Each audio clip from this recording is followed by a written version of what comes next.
Podcasts on UNC-TV.org are made possible through the financial contributions of viewers like you, who invite you to join them in supporting UNC-TV. By many accounts, this has been a pretty good spring for the city of Charlotte.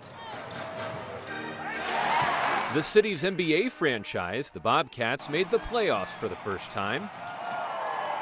And the NASCAR Hall of Fame opened its doors after 5 years of planning and construction. But perhaps just as important to the region is this far less glamorous operation taking place southwest of Uptown. The Siemens Corporation is laying the groundwork here for a major manufacturing facility and hundreds of new jobs. Siemens by itself was an 825 employee expansion.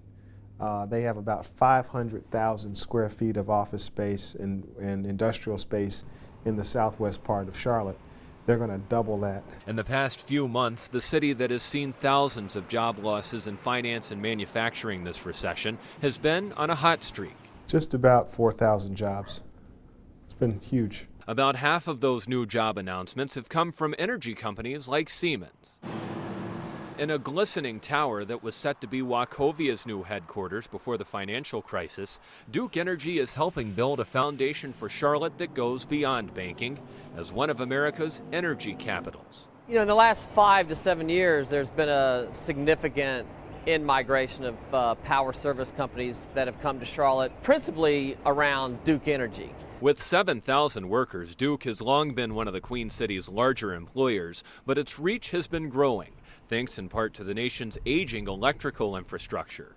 We have to completely remake the entire electrical power grid. Every mile of transmission line has to be replaced in the next 50 years. Every power plant has to be replaced in the next 50 years. Duke has 2 new nuclear facilities planned, a good reason for suppliers like Siemens, which makes turbines, to have large operations in Charlotte. It makes sense for those sorts of manufacturers to want to be located where the engineering teams are able to come and have a symbiotic relationship. With a deep, energy-savvy workforce filled with engineers who design and build power plants, Charlotte leaders say the new attention on energy companies is a no-brainer. Those assets are already here. In this region, we have more nuclear know-how than any place in the entire world. As banking and finance have struggled this recession, Charlotte leaders have been stepping up their recruitment of energy companies. The region's economic developers say the energy sector has added about 1,000 jobs each year since 2007. When an economy is stagnant or receding, and you can find one real robust growth sector, boy, it really stands out and really helps to save the day when it comes to jobs and growth. Altogether, about 200 energy companies have operations in the Charlotte region, and they employ more than 22,000 people. Traditional energy sources are responsible for much of the job growth right now, but Charlotte leaders want to cultivate a diverse group of energy companies. I think Charlotte will have bits of everything. Our capability to become an energy cluster for this country is huge. Alongside the major manufacturers with their thousands of employees are startup companies like Sincera, which makes solar panels with a staff of only 15. New technology, it takes a little while to get adoption. There are a variety of companies that make the panels. Not so many in the U.S. And even fewer that make the type of solar panels produced here in Charlotte. Sincera makes thin film solar panels, which use much less silicon than their traditional counterparts. It doesn't make them any smaller. Okay. It makes them a lot cheaper. Okay. The most expensive component in the panel is the silicon, at least traditionally. Much of Sincera's success will depend on silicon prices. Cheap silicon has limited growth in recent years. But as more solar comes on the grid and the price of delivering it drops, Rusty Jewett expects more demand. He's hoping to add 70 employees in the next couple of years. We looked around the country in the late 90s for a spot where we thought we could manufacture competitively while still having access to a good, technically astute employment base. And Charlotte was one of the first places we looked at, and we like it. The Charlotte region is also home to companies that make fiberglass for wind turbines and even a portable generator that runs on biomass. Biomass is a type of renewable fuel like wood waste from forests or wood chips from paper or pulp mills that may have leftovers. While many of the alternative energy outfits in Charlotte are small operations, at least one of them is growing rapidly and attracting a high-profile visitor. It is good to be back in North Carolina.